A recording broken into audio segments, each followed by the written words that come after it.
Como dice el gran Umbando Lasalle, saludos amigos. Hi everyone, my name is Bobby Sanabria coming to you from the center of the known multiverse, the Bronx in New York City. We are the Bronx Music Heritage Center. Myself, the artistic director, along with the great Elena Martinez. We do these great, fantastic programs because of, as you well know, the pandemic. We are doing many things live streamed. And one of the things that we like to do is have a percussion discussion at least once a month where we delve into the world of percussion. And of course, the Bronx is the borough of music, but because the most important aspect of music is rhythm, of course, percussion is at the heart of it, particularly here in the Bronx. Tonight's topic is el tambor árabe. What does that mean? Arabic drum, if we translate it completely into English. And what do we mean by that? Well, we're talking about frame drums, drums that are held in the hand that have a skin on them with a frame. Sometimes they're big, like this.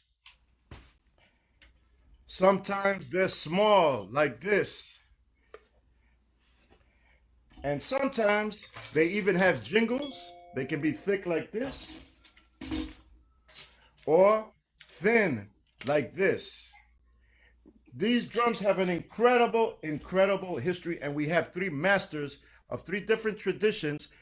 And if we connect the dots, you'll find out where all of these drums that I just showed you have their roots. And to start us off is the other artistic director, along with myself, the one and only Elena Martinez. Hi, everyone. Welcome to our May percussion discussion from the Bronx Music Heritage Center. Before we start, just want to give a shout out to our funders. The Bronx Music Heritage Center programming is supported in part by the National Endowment for the Arts, the New York State Council on the Arts with the support of the New York State Legislature, public funds from the New York City Department of Cultural Affairs in partnership with the City Council, the Lily Auchincloss Foundation, and the Laurie M. Tisch Illumination Fund. So tonight, as Bobby said, we have a program called El Tambor Árabe, and it's actually part one. Next month, we'll be doing a performance with some musicians from different countries in the Middle East to show more about the origins of the frame drum, which has made its way from North Africa and the Middle East through the Iberian Peninsula, along the way across the Atlantic to Latin America and the Caribbean. So we're going to talk about those connections, and that's why the programming, we love to do this programming at the Bronx Music Heritage Center to show about all the connections between all the different communities. So tonight, we'll have three drummers who are going to start us off. We're going to start off first with a Bronx, who lives in the Bronx right now, Nizzar Dahmani, who is a percussionist from nearby Marrakech in Morocco. As I said, though, he makes his home now in the Bronx, and he plays with groups like Inouye Ganawa and other Moroccan groups. We also have with us someone who's not from the Bronx, coming all the way from Portugal, late at night from Portugal, Catalina Dos Santos. It's great to welcome her back. She's performed with us at events with us before. Catarina is from Portugal and is familiar with all the genres of sort of the Portuguese repertoire, music from Portugal, Cape Verde, Angola, Brazil, and also has released CDs that have jazz and Puerto Rican and Cuban music and influences as well. So she'll be with us tonight as well. And then we come back to the Bronx with the great Norka Nadal Hernández, who has performed work many times with the Bronx Music Heritage Center on different programs. She is a all-round musician of many different multi-instrumentalist and is a master in the art of bomba en plena from Puerto Rico. So all of them today will be joining us for percussion discussion, which will be led by Bobby Sanabria. Welcome, everyone.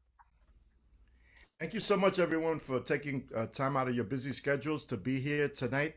It's indeed a privilege, pleasure, and an honor to be able to speak to all of you who are masters of your traditions, the traditions that you represent.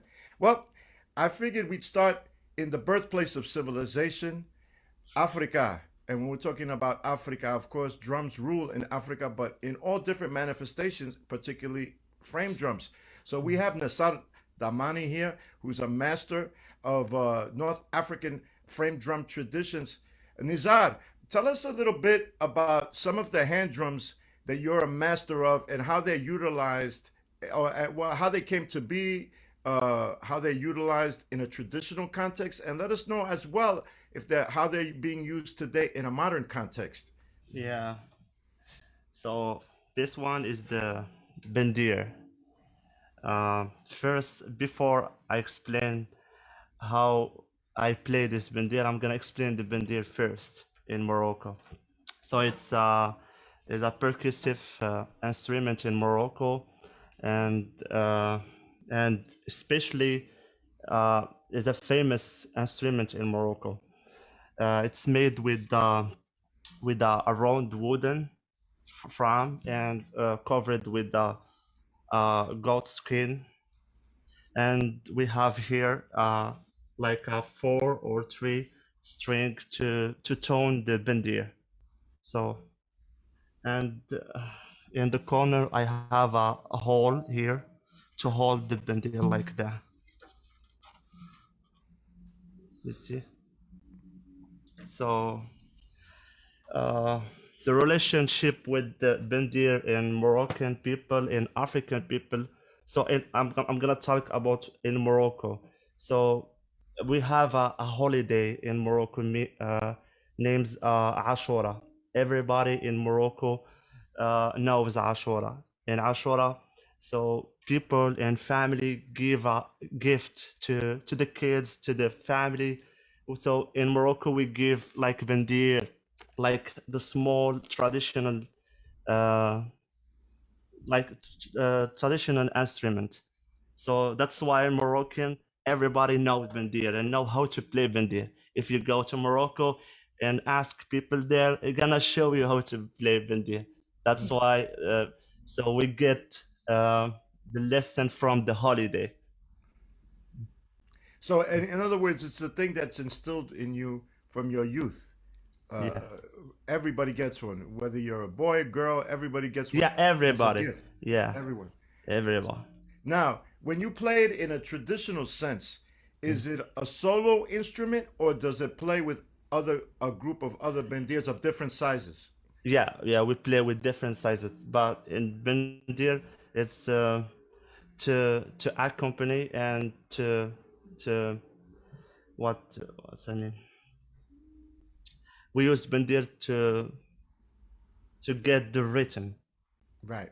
Okay. Fair, yeah, yeah. So is it a drum that's used in both a religious context and also a secular context, or is just secular, No, non-religious? the secular and religion. Both. Yeah, Okay. but in the religion we have the big one. It's like a Yes, I've diff. seen those. Yeah, Yeah, fantastic sound. Yeah. yeah. Uh-huh. How old can you do you know how old the bendir is? Is it 500 years old, 1,000? Has it been traced back? Like, Yeah, it's using with the Amazigh and Berber uh, people. I don't know the years. I don't know because it's old. It's an old instrument in Africa. Yeah. right. Mm. Now, this But instrument obviously traveled yeah, with the with the conquest of Berber, southern with the Spain yeah. to Spain and to Portugal, where it manifested itself in other ways. Can you give us a little example of a traditional rhythm on the bandia right now? Yeah, in Morocco, so yeah, everybody know we use 16/8, the tone 16/8. That's why everybody in Morocco he knows this rhythm. 1, 2, 3, 4, 5, 6.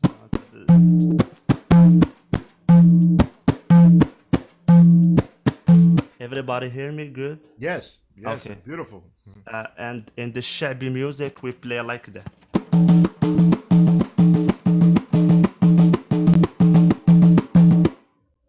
Wow, fantastic. Yeah. But in another region, we have like 4/4. It's a Isawi music. We're like 1, 2, 3, 4.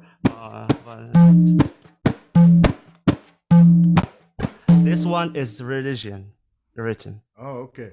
Yeah. Okay. But the another one is like for dancing and for. Right. Mm. Wow, you could hear us when we get to Norka talking about uh, our Afro-Puerto Rican heritage and what we call La Plena. You could hear the roots of it right in there, and just what you just played right now. Now, Mm. when you play with an ensemble of bandir players, Mm. how, what's the minimum you could use? Three or two or So in Shabi, we use like two. The first one, like to play like this, and the second one play like just this. I don't have another one to play together. Right, That's right. why. Now the one that you just played right now, is that the big one? Is that the big one that plays that? No, it's the same size and the Oh, same okay. size, just is different tone to give us the rhythm. Right, right. Now the big one that you said you use sometimes, Yeah, does that one yeah. have a name to it, or? It's the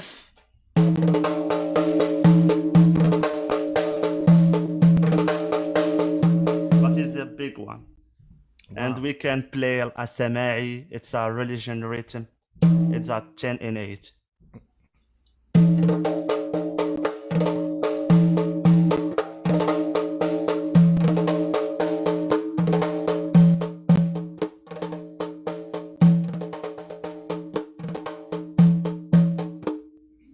Wow, fantastic. You know, one of the things that I really, when the first time I ever saw anyone playing any of these types of drums from where you're from, I was just amazed.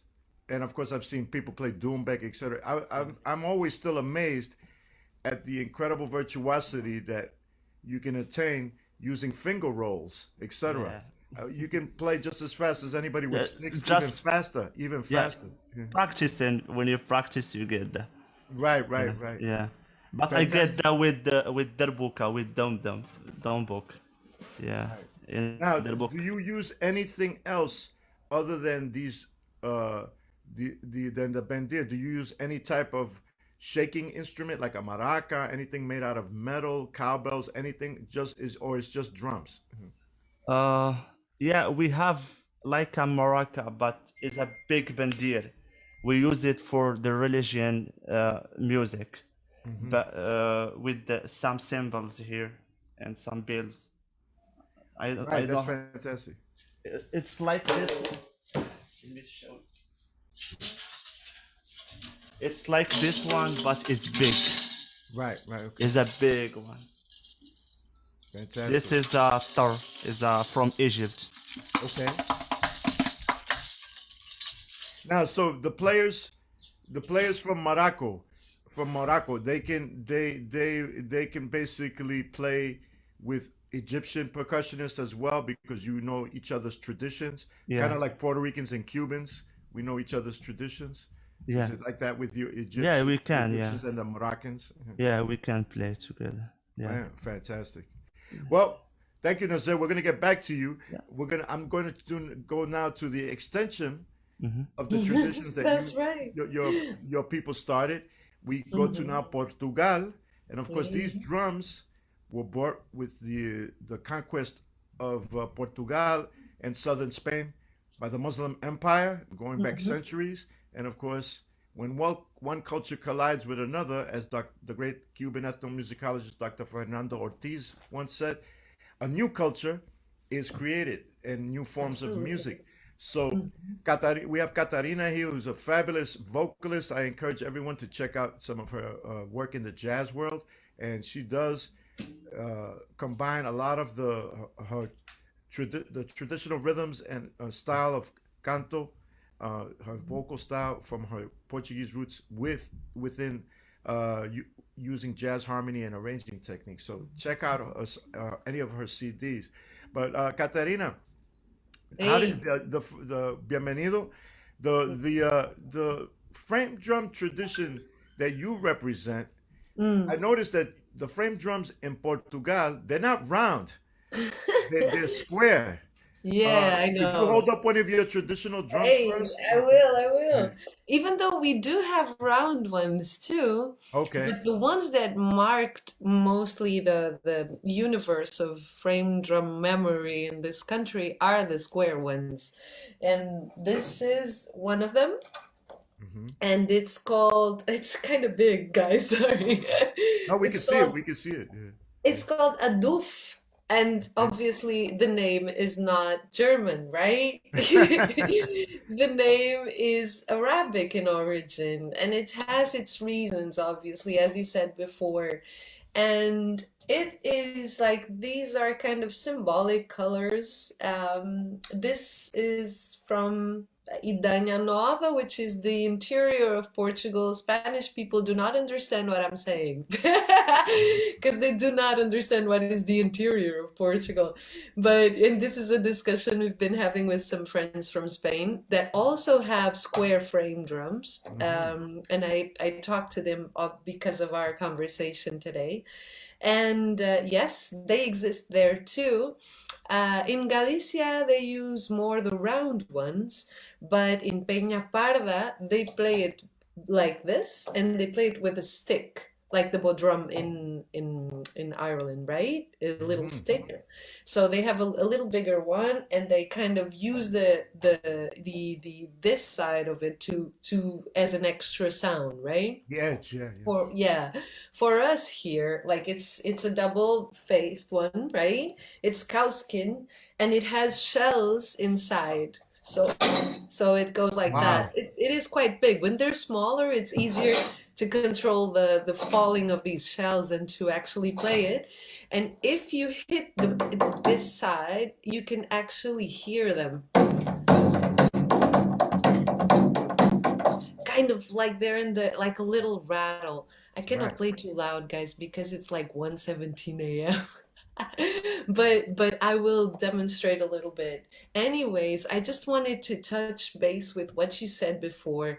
There are registers of this before Christ, and it came from, the Middle East, and it continued walking, with people and with trade until the area of Morocco. And then obviously we had a long time of an Islamic kingdom here in the Iberian Peninsula. And as Nizar was saying before, you guys receive a bendir. I was just reading that in how do you say that I forgot, 1123, it was normal for everybody to have music education in the Taifa's reign, So everybody from all social classes, mostly, right? There could be some exceptions, but everybody had the right to study music. And I was like really impressed when Nizar said what he said. Well, basically it continues like that, and it's such a blessing that existed. So these guys here, or these girls, they came with all these guys, but especially they were hired. There were women, mostly women, hired from Baghdad to come to the Iberian Peninsula, to the courts, right? To play. And they had specific houses where they would perform, just built for them. And it started like that. And so when suddenly we have the reconquering of the Christian empire of this land, it took a long time to come down from middle Portugal down, because it was such a strong presence of the Arabic and Jewish communities here. So it took so long, and the people were so far away in castles and kind of, secluded because of geography, that this stayed, and mostly women play it, and it's groups of women. So that's its story. It started like that. Men also play it, obviously, but the tradition is that women play it, and they play it together, and they play it about everything, just like plena, you want to talk about something that happened, there you go, you're playing about it. And it's also played in church. So it was forbidden for a long time, obviously, because of the religious aspect of it, and how this is like a little bit of a transgressive instrument, right? Because of its origins. But these ladies kept on playing. They wouldn't play in church. They wouldn't let them play in church. They would play outside. So it's just like that. So it is a resistance drum, I would say, Yeah. How do you account for the square? I know from talking to my Brazilian brothers and sisters that originally their percussion instruments, like the pandeiro, which is their tambourine, the tamborim, this little drum that I held up before. I don't know where I put it. It's around here somewhere, but it's a little drum that oh, here it is, that I held up before. Tamborim.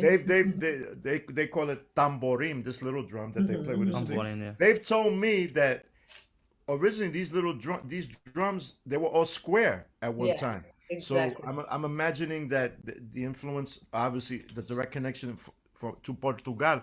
What do you account for that? Like the square shape? I mean, I guess easier to build, like, and also because if it is traditional, like, this thing about tradition here is really thick, like you go to just out of the conversation, but if you go to a Fado house and you want to play a conga, they would be like, excuse me? I mean, really? You are trying to do that? I had some friends playing cajon, but they would take the cajon, they would sit on the cajon, pretending they were sitting on a chair, and slowly they would start accompanying it. They were almost killed. It's like right. it is really thick, this thing about tradition, right? Which is good in a way, because that it keeps things, you keep hearing the ancestry, but at the same time it can be, it freezes stuff too. So this is a frozen format.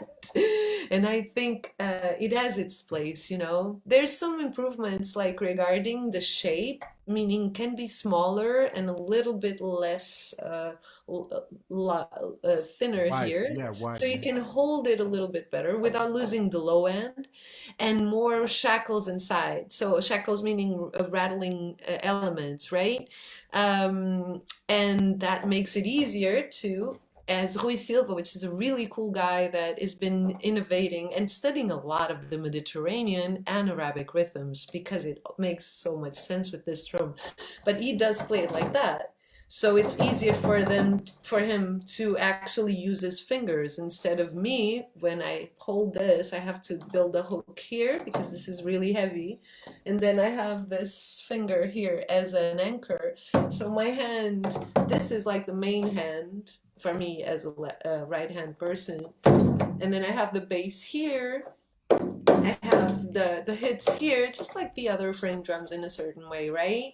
And this is to make the rest of the fillings, right? So if I play it, there would be...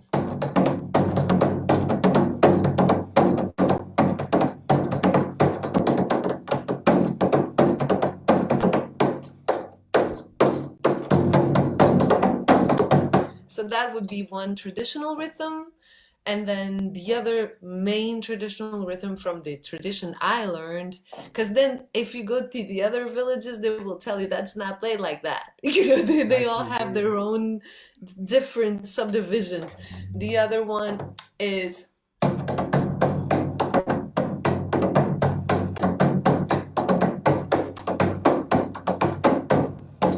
So this is like basic, and then they kind of do these little improvisations over here. And this is always accompanied with melody and very sinuous melodies that really show you where this music is all coming from, Those two traditions that you demonstrated, those two styles, do they have names, specific names? Yeah, one is ritmo de roda e o outro é o quatro, né? But the ritmo de roda, which is the first one, which is a 3/4 that is also a 6/8 in the end, right?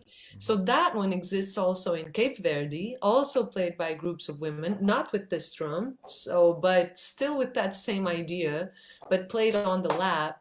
And I was just thinking, because of when Nizzar played the last rhythm, I heard plena immediately, and I thought, damn, but when I danced Yuba, because you guys were really generous and I learned a few steps, I remember this, it's a different thing. The 6/8 is stronger, but it's still there. So if you play this, it's in Monsanto, the melody would be like,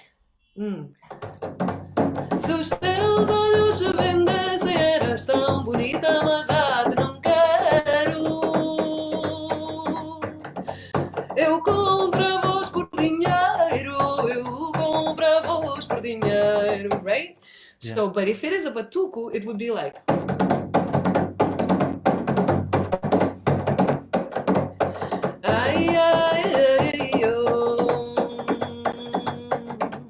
Deixa ver. second. I have to do the translation. The drum guides you, you know? Hold on. Nos dá pirituba doce nesta radios.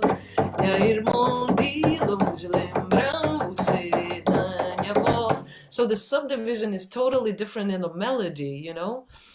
But the rhythm is a twin, you know, kind of like a really close cousin, like your brother cousin, you know? Yeah. Yeah, Catarina is mentioning the yuba, which is one of our Afro-Puerto Rican rhythms. We play on these barrel drums called barriles de bomba. They were originally made from rum, empty rum barrels covered with goat skin, or cheese barrels covered with goat skin, whatever you could find that you could cover with a goat skin.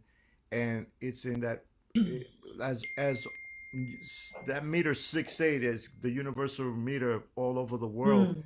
So like Exactly. 1, 2, 3, 4, 5, 6, bra, gu, du, gu, bra, gu, du, gu, bra, Yeah. gu, du, gu, just vocalizing, and that fits perfectly with what you're doing. So I mean, when you start connecting all the dots, we're all basic. We have differences, but we have more things in common than differences. Absolutely. I totally believe in that. One last question. I'm curious Yeah. about the use of filling material inside the drum. What do you use? Seashells or small little bells, or what do you use? River shells, River or they're very creative, you know, like the tops of beers and stuff that goes to, like, they smash it and then it goes to, and they round the edges, but little stones, because this is the interior, so you do have rivers, not the ocean. So that's, they get all these little things and they put inside. They have to be light enough to, but with a certain heaviness, so they can actually fall and sit, you know? So yeah, that's it. And obviously, if I had Doña Amelia, which is the lady that taught me here, she would tell you like how symbolic that also is. And just to say that the 13th of May, which is a very special, crazy day, here in Portugal is the day of Our Lady of Fatima. And it's really nice to have an Arabic name with a Christian saint, and I really believe in that kind of thickness and symbolism in my country, you know. And she would say, like, on the 13th of May they would all go play a doof to the top of the Arabic castle. The castle is Arab too, and they throw like a huge pot of flowers, and they have these dolls without faces that represent fertility, and they all go there and they spread flowers all over the ground of that castle, and just to tell you how symbolic things are with this drum, you know. I think these women, they, because they could not manifest their older traditions, they can kind of build rituals to continue them, you know, and it's gorgeous to see that, you know. Yeah. Fantastic. Now, this drum specifically, does it have a name, this drum? Yeah, this is in Portuguese from Portugal, sounds like Hmm. a doof, Like but a doof andufe, like, yeah. is like doof, and Yeah. doof, maybe Nizar, do you know this name? Deaf in Def, yeah, that's deaf. it. Oh, it's, You see, we have the same one in Morocco, yes, you in the do. in the desert, but without the bells inside. Okay, okay. Yeah, That's crazy. Yeah, it's Wow, beautiful. Yet, amazing. yet another connection there, you know. It's yeah, great. there's a connection. Yeah. Beautiful. Fantastic, Catarina. Thank you so much. I'd like to remind everyone that you can participate. You can ask questions in the chat of any of our guests. So please, if you have any questions, start typing them in. Elena will relay them to me, and we'll ask our participants here, and they will gladly answer them for you. So now we come to one of our great queens in terms of Afro-Puerto Rican music, not only on the island of Puerto Rico, but in the Puerto Rican diaspora, Norka Nadal, who is a master mistress of Afro-Puerto Rican percussion, the barrels that we call barriles de bomba, those specific drums that I spoke about for that genre in Puerto Rico, bomba, which has many different styles within that genre, but also the frame drum, that tradition that we have in Puerto Rico that is rooted in the traditions that we just learned about from Nizar and Catarina. And that is the tradition that we call Plena, Plena. That, Elena, where did we learn it comes from? Originally, most people think it comes from Ponce, Puerto Rico, but through research of Professor Rafael Aponte Ledi, he has uncovered through his research that it originally is rooted in the city of Guayama, Puerto Rico.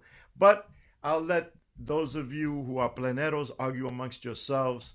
You know, it's like Cuba and Puerto Rico, or the Yankees and the Boston Red Sox. People are always arguing over things like that. But Norka plays these frame drums, and I held one of them up before. This is what we call a pandereta, or a pandero, not pandero as they would say in Brazil, but we would say pandero. And these frame drums come in different sizes, and Norka is an expert at performing on them. Tell us a little bit, Norka, about the tradition of the plena for us as Puerto Ricanos and what it means to us. In my experience, it has been a form of resistance. In my years since my earliest memories of plena, you see plena in baseball games, you see plena strikes, you see plena in different, aspects of, gatherings in society. But it's also the main objective to plena has always been, conveying messages, right? So it was upon a time where people will use plena music to convey news to the town people, right? So they will go, so one person will go accompanied by maybe two other, or maybe another person, and would, improvise by a song what was happening. So you have songs that have lasted many, many years in tradition, in the plena tradition, like Cortaron Elena, and a bunch of other songs that are actual things that happened to a lady called Elena, who got slashed by, I guess the story goes, by her husband or a lover. And so that was the news of the town that day, and somebody went and told everybody else via a song. Plena has been a mode of gathering people, right? And so again, you see it in every aspect of the way people gather in Puerto Rico, and also here in the diaspora. And we have 3 drums, and it's a syncopated rhythm. And it's funny because listening to both colleagues here, the connections are, they're bouncing inside my head. And so we have the biggest of our drums we either call it, I was raised calling them panderetas. I'm from the west side of the island of Puerto Rico, in the town of Mayagüez. So we call these panderetas.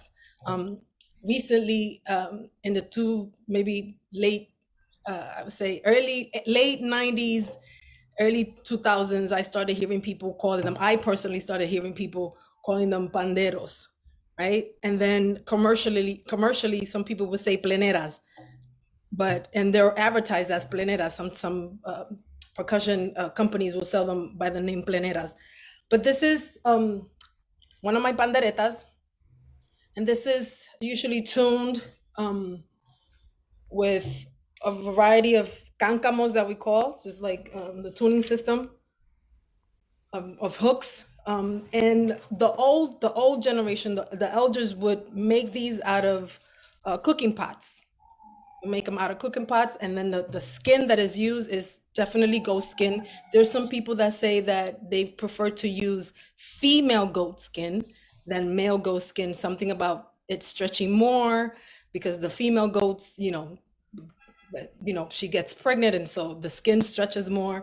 I don't know what truth is about that, but we'll leave that for people to debate as well. So what's interesting, I just want to interrupt you, if I may, for a quick second. What's interesting to me of what you just said, that they used to make them out of metal. They used to take cooking pots and just cut them into a rim and make them out of metal. Wow. So, yeah, some people would also use old banjos.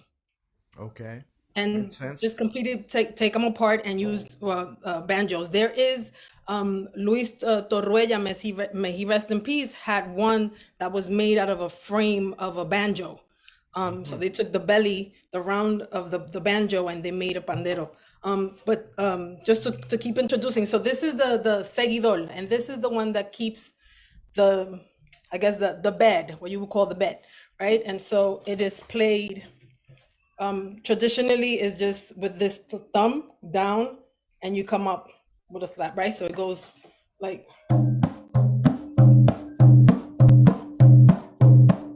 and it never changes. It never changes.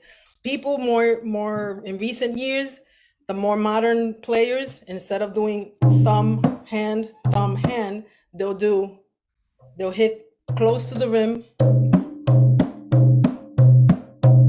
keeps the same pattern going, same thing, right? So traditionally people will play this way.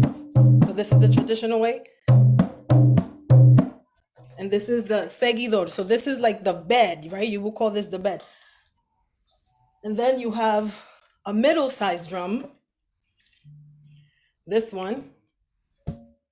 And then this one, we call it punte clavo in Maya West. And it goes a little like this.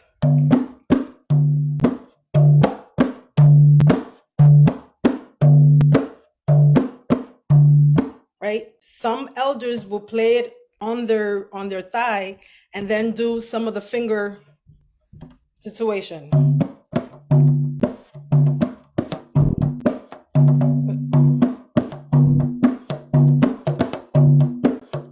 I'm holding it in a very awkward way, so let me see if I can do it better this way. Okay, I gotta use my knee.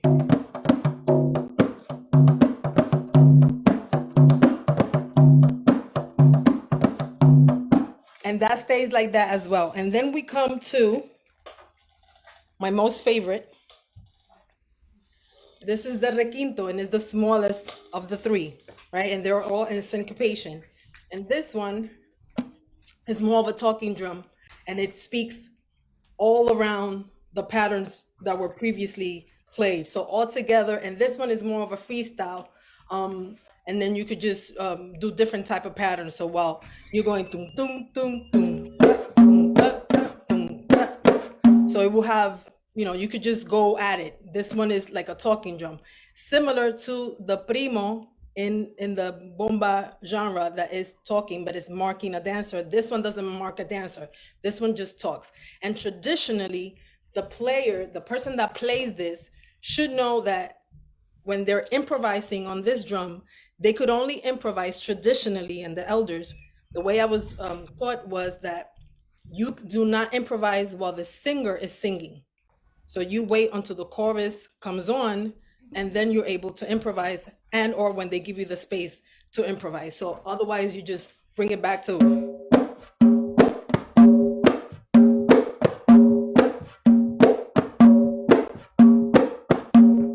and then you can improvise and do different types of pattern.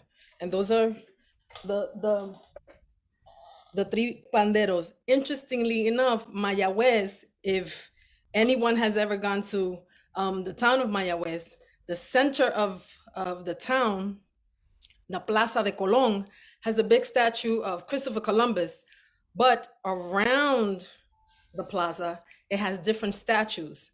Each statue represents all the different influences in the town of Mayagüez. And when you go there, you see different European traditions or, representation. You see Egyptian, you see, Middle Eastern.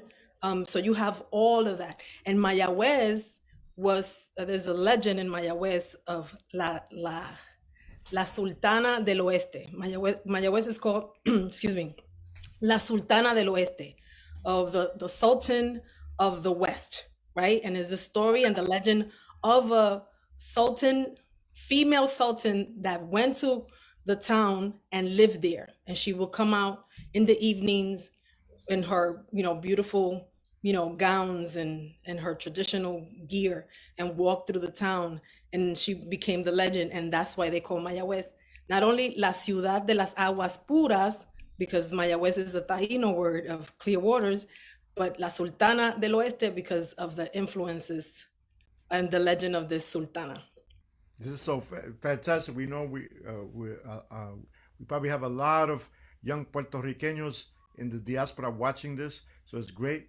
All of the knowledge that you're dropping on us, it's fantastic. And I meant to ask you, well, as you well know, and I've seen you play the hell out of that instrument, the guicharo. Do you have a guicharo there? Yes, I do. That's And that's yeah. the instrument that accompanies the three drums. And this is the one that does what we call la marcha, right? And this one pretty much is marchando, and usually a little bit ahead is kind of like leads the drums, and it's a gourd instrument, right? It's a vegetable, which is dried out.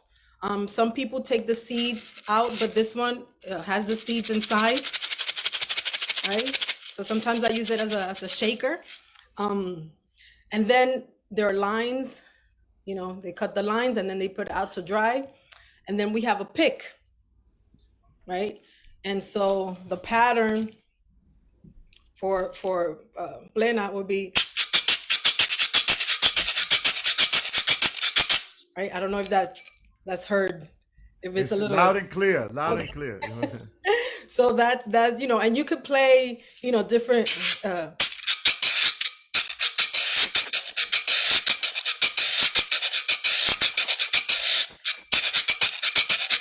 and it all depends on how fast and how slow the song is.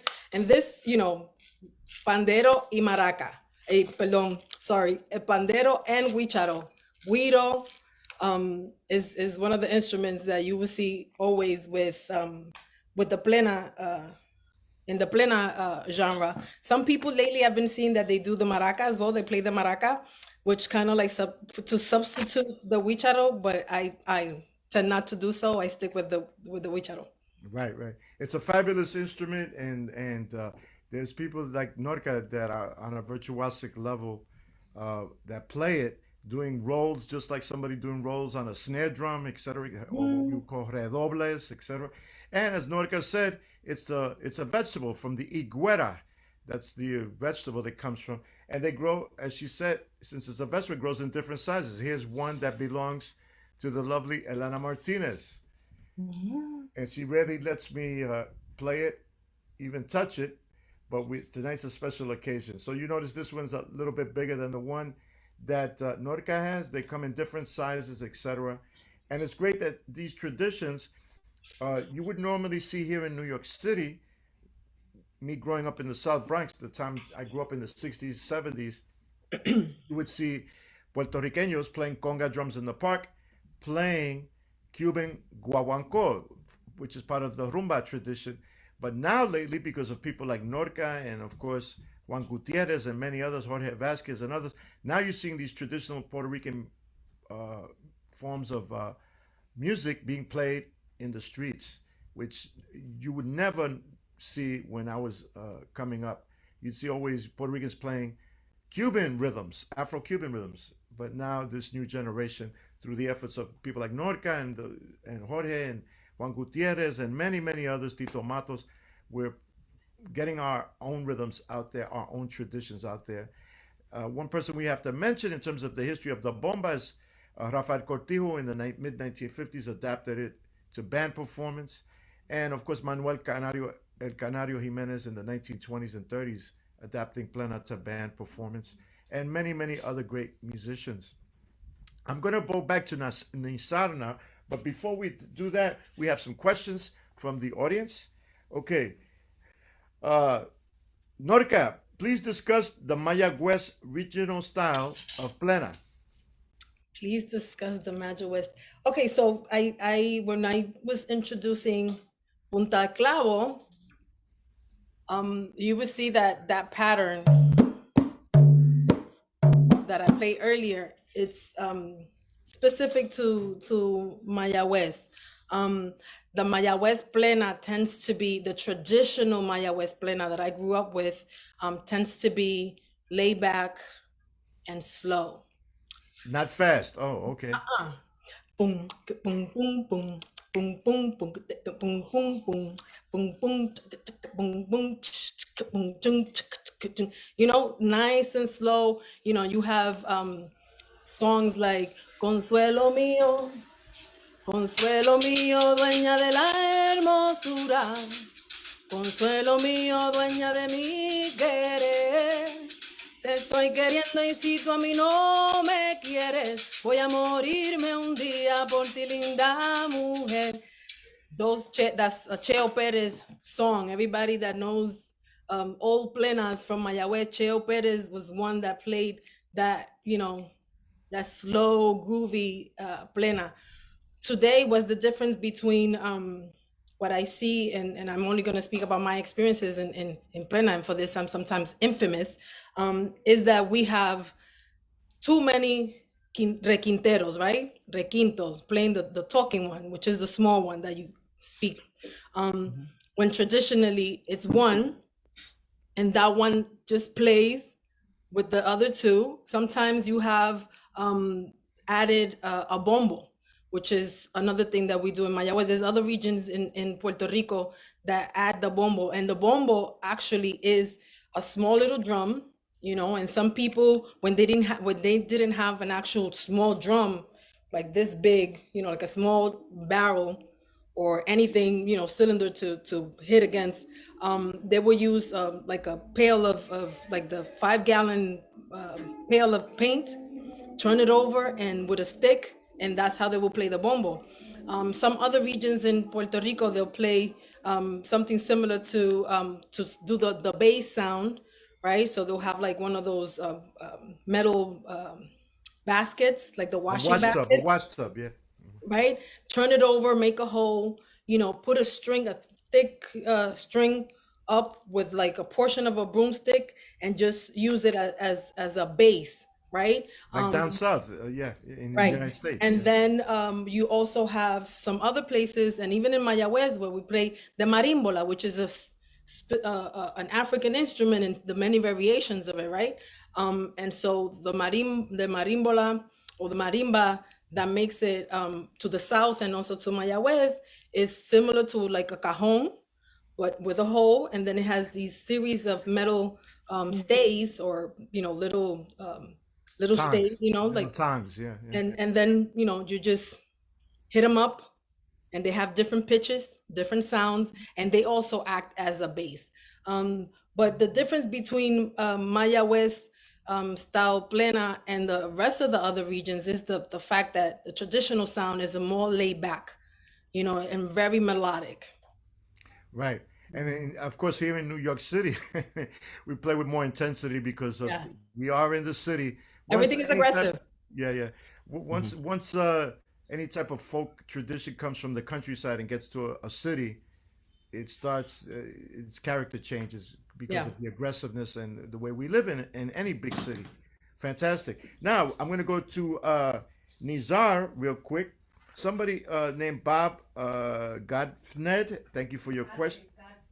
Godfried, I'm sorry, Bob Godfried asks, Nizar, the square bendir is from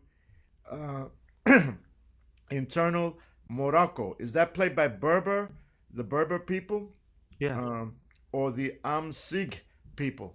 Yeah. The original bendir come from the Berber culture. Okay. So because the in Morocco, the Berber is the original people in the North Africa. Okay. Yeah, that's why everything, the dance, the culture, the holidays, everything coming with the Berber people. And the music too. Fantastic. Thank you. Yeah. Now we have a question for Catarina. Person didn't leave their name. Huh?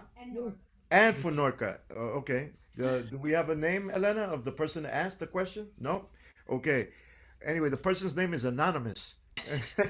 Anyway, this or anonimo, this is for Catarina and for Norka. Catarina touched on this topic, but please, both of you, talk about the role of women with frame drums historically and now. So I'll let Catarina go first. Wow. Oh God, me go first. Oof. Norka, please. What can I say, man? There is like I remember going, just to tell you guys, I mean, I don't mean that men do not have this ability. Please do not misunderstand me, but I went once I was pregnant, and once I was pregnant, sounds good. I went to to this mountain called Monsanto, which is Monte Santo, basically, right? And as I said, it's in the interior, middle interior of Portugal, close to the border with Spain. And I went to meet Doña Amelia. It's kind of her to bless me, you know, and I went with my dad's kid, my kid's dad. And he's from Cape Verde. So she said, "Oh, we're going to have a dinner, and then I'm going to play for you guys." And I was like, "Yeah, I knew the treat that was coming, but he didn't know." And she started playing, and she has this crazy eyes, you know, like these really light blue eyes coming out from her, like kind of rosy skin. And she's like playing and looking at him, and she's playing this 4/4 pattern, and it goes, and it starts introducing this, right? And he starts looking at her, and she's singing. And when she finished, she looked at him again, and he came outside for a smoke. And I went to see, like, he was not okay. And I asked him, "What's going on?" And he's like, "Man, this woman has powers." It's like, yeah, you know, this is ritualistic music, son. You know, it is their tradition. And it is so, as I said, unfortunately, I think a lot of stuff was lost. But these women, as I said, go to church, sing their own way, you know. They represent the woman side of things, the feminine side of things, the connection to the earth, the making of the bread. They have a communal bread area where they all make bread at the same time. And it's like this kind of old role of knowing the plants, you know, to heal, knowing how to pray for somebody to get better, knowing how to sing a specific song to a certain thing. In a certain extent, it reminds me of bomba, Norka, because I remember certain patterns, certain moments when you know, you're a little bit more down and somebody comes and plays something. And that rhythm specifically was just to soothe you. And this is like, obviously, in this case, women kept it, right? And it has a big power when women get together and start singing and playing a drum. I think that's why we don't have it that much, you know, because Portugal is now, I think, a country that accepts all religions. But still, like, we have a long history, you know, of oppression by the ruling religion, let's put it like that. And yeah, so that made women learn how to disguise, how to get together, you know, how, and I think that is super powerful for women here nowadays. And as an example too, because we went through a right-wing dictatorship, which was really terrible for our psyche and our social health. And women were the ones that were mostly sacrificed, you know. We couldn't divorce until 1974. So Are you this is, serious? yeah, I am serious. So this is bad, Wow, you know. man. Yeah. So, you know, this is what right-wing dictatorships do to you, specifically if they're connected to religion. They are very oppressive. So, when these women play, they represent resistance. And I started presenting that drum like that because that's how I believe they are doing that. Actually, Batuco from Cape Verde, which has the same kind of subdivision with others inside, right? Like there's a lot of stuff there. And these women were also really important during the colonial times because they would sing in Cape Verdean Creole, and they would pass messages when they're playing. So yeah, it is like roles of women as drummers, man. I could start, like and in Sheila E. I don't know who's I don't know. It is Well, this has to Sutherland be Carrington, there's a bunch, yeah. I mean, Norka, can yeah. you add to that? Like, are there any, like, I'm curious, are there any regions in Puerto Rico where, um, like in Cuba, they had the coros de clave, which were mostly made up of women. What about in Puerto Rico in terms of plena groups? Were there any areas in Puerto Rico that it was predominantly women playing plena at all? This is sort of like kind of like a rabbit hole type question Hmm. in a way, because traditionally there are, Puerto Rico has regional styles, right? In the bomba genre as well as in plena, right? Um, but I'm only going to speak again, my experiences in my hometown. In my lifetime, I don't remember groups of female, elders prior to me or when my grandmother was alive that were playing plena. Everybody, at least in my family, that has been practicing both these genres for a very long time, for eons. The women play and the men play. But in the sense of the the women in the traditions, in the drumming traditions, what I would say is this. Um, the first sound that I ever heard, or the first clave, or the first music that I ever heard, was the sound of my mother's heartbeat, right?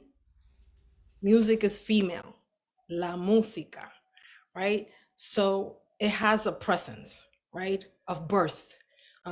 Music births joy and a whole bunch of different things, right? And so in societies where female the females are prohibited from playing, it's to me, it doesn't even fit in my brain. But you have societies and ethnic groups in Africa that men are not allowed to play. You have the water drums in certain tribes that women are the ones that are in charge of, handling these ceremonies, or whether it's religious or not. And the women are the ones that are playing and carrying on the traditions. Specifically when it comes to plena, my experience has been that even now there's a surge of a lot of female players in Puerto Rico. There's a lot of the younger generation getting interested in playing the rhythms and in bomba as well. Specifically back, I would say that in New York City, maybe it was like 2006, 2005, I started holding these, I will call them Bomba Works jam sessions, women's jam session. And I would only have, the invitation was only extended to females and their children, just to create a space for women to play. Because at the time, there was literally 3 females, myself included, that played bomba, the primo, right? The talking drum. And, when you have gatherings, the female presence in that area and the drum was very small. And so I started doing those gatherings to create the space to invite women to play more, because there was this thought, also a general thought, that women do not play drums. And there's some regions in Puerto Rico where women don't play. The traditionalists will tell you, las mujeres no tocan bomba, las mujeres no tocan plena. Women are here to, they don't play plena or bomba. They can sing and they can dance and they can do, the backup vocals, but that's about it. They don't play any instruments. And that's not something that I grew up, and that's not my experience. In my house, in my backyard, anywhere from my grandmother to like the youngest person will have an instrument, and here you go, you want to play. It didn't matter if you were a boy or a girl. You wanted to I'm play. curious. Can you name some of these regions in Puerto Rico where females are like looked down upon and not really allowed to play? Even in Mayagüez, which is ironic and contradicting, there are some families, because again, with bomba specifically, plena is more a little bit more mainstream, I would say. And I would put it towards the fact that is a lighter drum, easier to transport, easier to carry from point A to point B. So plena, it's more mainstream in that sense. We're talking back, to like old times, right? And bomba itself was more of a family thing, right? So there was specific families. So let's say in my hometown, Mayagüez, my family didn't have that situation where women could not play. Women could do anything, they could dance, they can play, they can do all of those things. Of course, there is the traditional part that you had to wait your position, right? You started off with the maraca, then you went up to the palitos, the qua, and you moved up. You had to wait that was like a standard. But there's some other families, known families practicing that practice bomba that never allowed their females to play. Interesting. They could dance and do something else, but in plena it was more. And growing up, I would say that I saw a lot of females more singing and improvising. And the interesting part about the plena is that plena is like a street music in a way, right? So you have to have a lot of gall as a female to get in between a lot of men to sing, to play. So you have to kind of like, push your way through. And that has been my case in spaces where I'm not known outside of my hometown in Mayagüez, and even here in New York. I've had to find my way through, and the only way is, claiming the space. You come in with your pandero and you hit it like, that's the last thing you're gonna do in your life. Yeah. And then your improvisational skills is extremely important. Those are key elements in both bomba and plena. If you're not a good, it's not about having a voice. It's about improvising, or whatever is happening at the moment, and being able to rhyme and do all of these things. These are elements that if you wanted to do it, whether you're female or a guy, you're not going to be allowed in the space. You're taken out, Kind of like hip hop, the cipher, Exactly. Bomba was the first cipher. Thank you for that answer. Fantastic. Nizzar, we have a question here. In Morocco, is there a lot of musical exchange with other Middle Eastern percussion, like the doumbek in the various genres? Yes. Yes, we have it.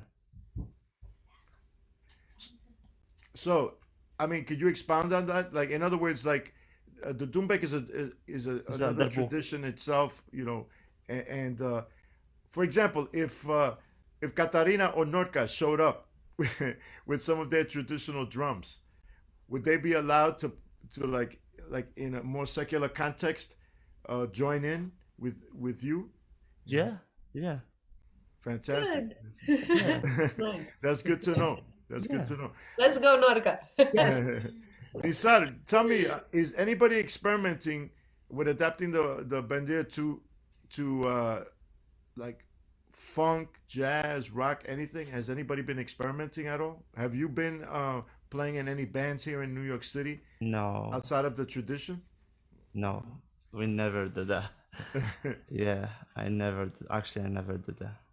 Nobody has ever asked you, Yeah, like, no, I never no? see someone play Vendir with a funk and jazz. Maybe in the future, Well, me. we gotta do something about that. Yeah. You just put an idea into my head. We have another question here. What about are you familiar with the Ganawa tradition in North Africa with Randy Weston? And have you ever played that style of music? Yeah, Gnawa music. Yes. I Yeah, mean that is a tradition that I know people have been experimenting with in terms of jazz. I've met yeah, musicians from Paris, etc., experimenting with that. That's why I yeah. find it strange that you haven't been asked to do that. Like in Yeah, I terms of was the. do that. I was fusioning with Samir. You know Samir Langos? Yes, yes. Yeah, we was fusioning Gnawa with jazz, with blues.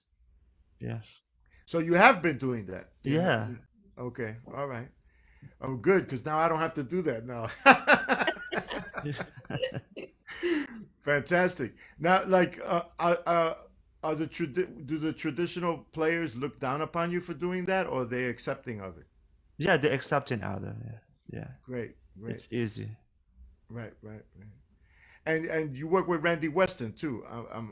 Have you worked with? Did you work with No, Randy Weston before he no, passed away? no. I never work with them.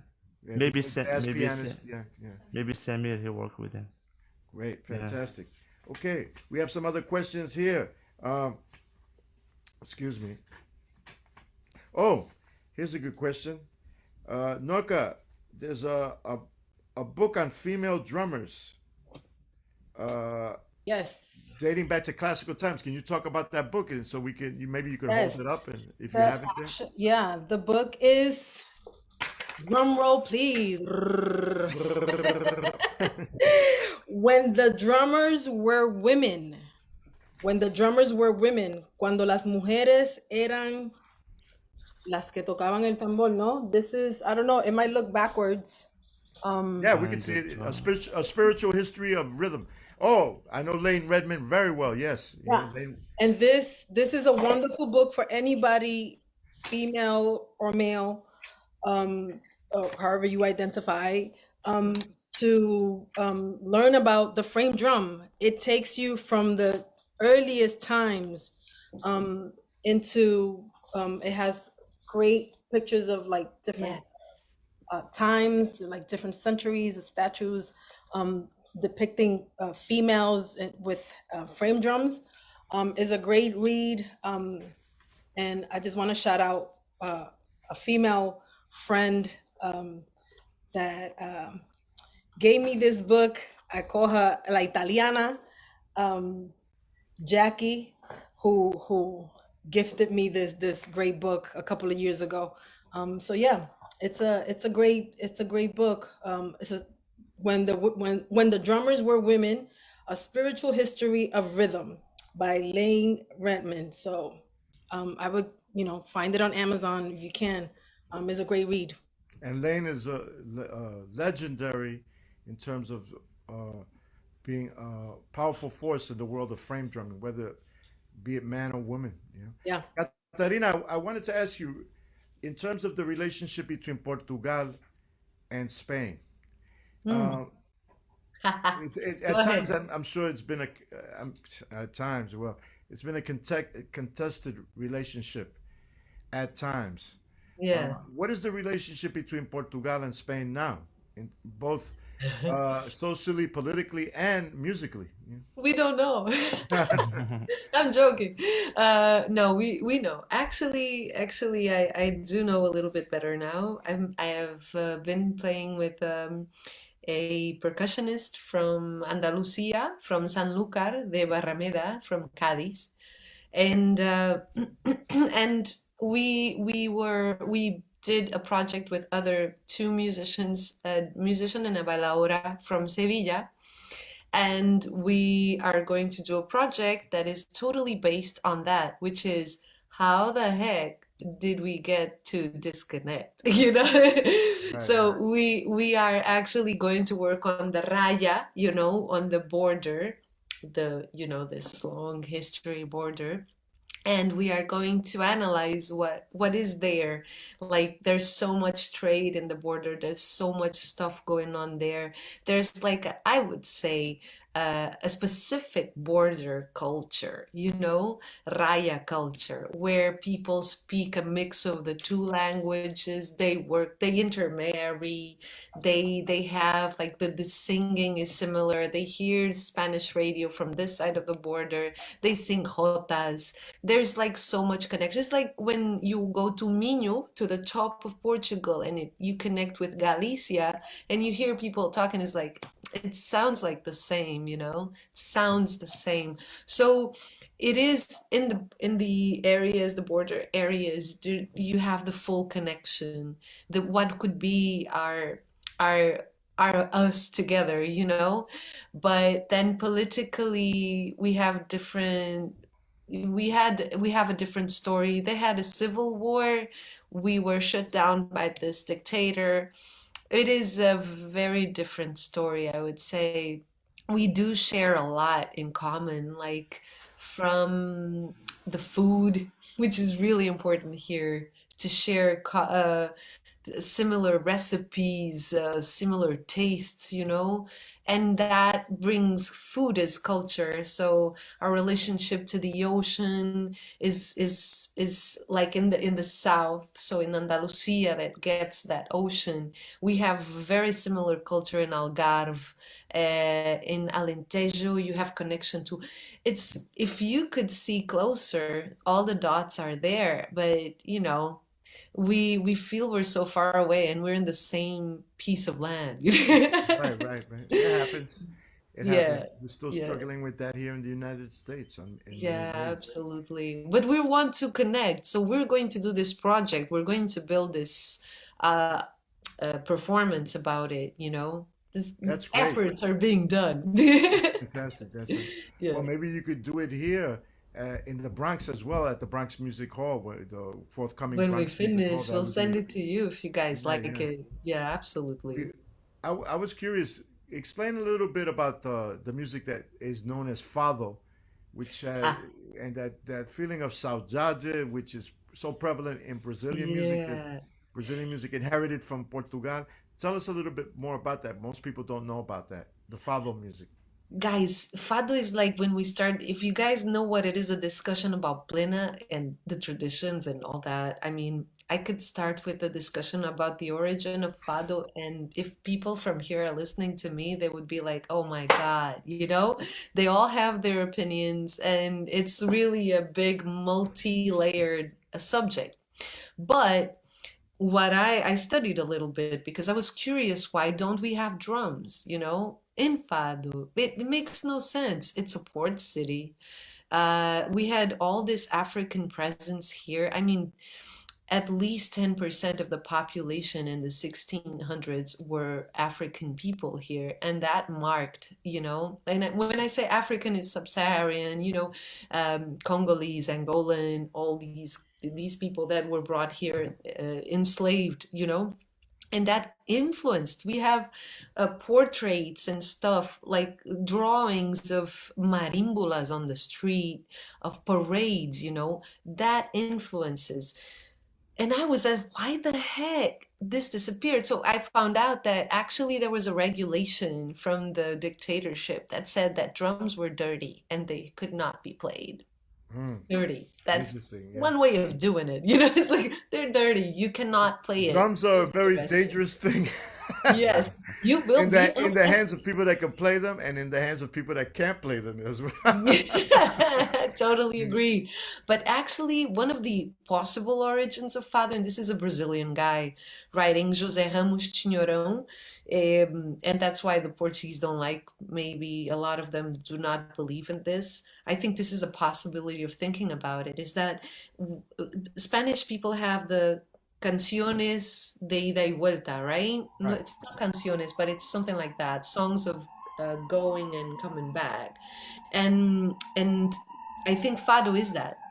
I think Fado went there somehow with the Portuguese. Then it developed with there are like written pieces of work that documents that state that Fado was danced, and if Fado is danced, I'm sure there was a drum or it was played in a specific way where rhythm was really important in Brazil. And then there was like different sections to this Fado thing. Would be moments like a play in a street, right? Street theater, that they would just sing with the guitar accompanying. And so I guess when it came back, drums were kind of probably excluded, and what stayed was the guitars and the voice, and that Portuguese guitar that is obviously a development from the Middle East, from Middle Eastern instruments, that 12-string guitar. I mean, it could be that, and then it's a port city. If you hear Rembetika from Greece, it sounds really similar. There's this thing about people leaving, not coming back. I guess that marks people and makes them feel this absence before they go. And saudade, if there was a way to explain, it's like it's the absence you feel before that person vanishes, you know? She's still in front of you, but you're like, oh, there's like this oomph of destiny is gonna happen, you know, he's gonna leave or she's gonna leave. So there's this like little emptiness or little melancholiness that comes in. And then, of course, it was embellished and transformed and became somehow, and it's sweetened in Brazil. Yeah, so saudade doesn't sound like saudade, you know, saudade or saudade in Cape Verde. They also have that, you know. Right, It's right. one of the most famous Cape Verdean songs by Cesaria, you know. It has to do with sailors, I think, and with this thing about the ocean, of leaving, never coming back. Women would just stay Makes here, sense. like, Makes sense. yeah. Makes sense. Well, I'm going to turn it over to Elena Martinez, but before we do, I want to thank you, Catarina. I want to thank Norka, and I want to thank Nizar. It's been a fascinating percussion discussion. This is only part one, ladies and gentlemen, of this particular topic on frame drums. Elena will tell us about part two. Elena, The sad before thing, or the before sad you thing go, about I this just is that if we were together live at the Bronx Music Heritage Center or the forthcoming Bronx Music Hall, we'd all get to hear these fabulous people play together. yeah, But we can't do that absolutely. because of the time lag and et cetera, et cetera. But it's going to be coming soon. Remember, the pandemic is only temporary and the music is forever. So I'm going to turn it over to my colleague, Elena Martinez. Catarina, you wanted to say one more thing? Go right Yeah, I ahead. just wanted to show Norka something and to you guys. This Norka is the ancestor of what you have somehow, some way, right? This is the Dikanza. I just brought it from Angola, you know? Right, right. And it's like It's the same.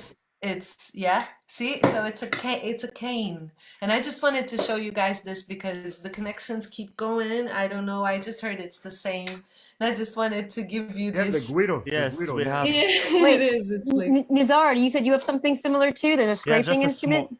Yeah, we have the same instrument and the same yeah, rhythms yeah. and the What do you same call cut. it? What do you call it in Morocco? That instrument? No, we don't have like this in Morocco. Okay. No, we don't have it. Just in Africa, in Senegal. Right, Yeah. right. Mhm. And Yeah. of course, in Amerindian tradition, there's scraping instruments in China. I mean, the thing is that, ladies and gentlemen, as I've said before, just we have many more things in common than differences, and we should be we what should be happening all over the world is what we're doing now, especially in this country. That's what it should be what should be happening. Music brings us all together because it represents all of us, just like food. So, on that feeling of Well, saudade, you know, mm, I'm going to turn it over to Elena Martinez. Thank you, Nazar. Thank you, Norka. And thank you, Catarina.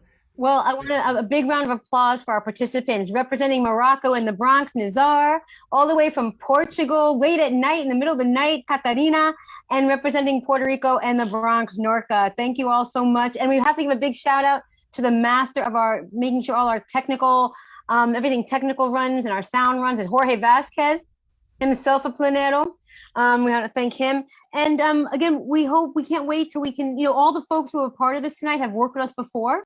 We can't wait till we can get them all, till Catalina's back visiting New York. We'll all do some programs live together. We'll do all this again live. You can hear all the music. But we do have a lot of great programs coming up. Tomorrow night, if you're into poetry, we have our longer term series, Palabreando, an open mic spoken word open mic program.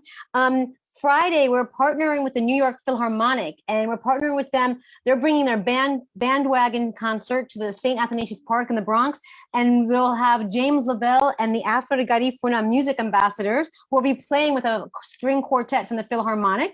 That's Friday at 5:30 at St. Athanasius Park.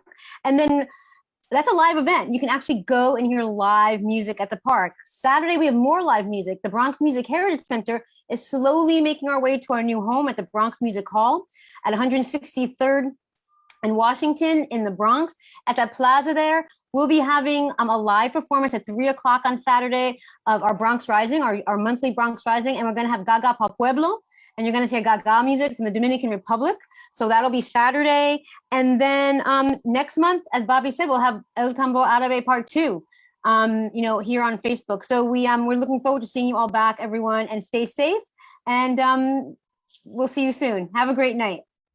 And mucho H to everybody, much positive energy. Lo vemos en la próxima.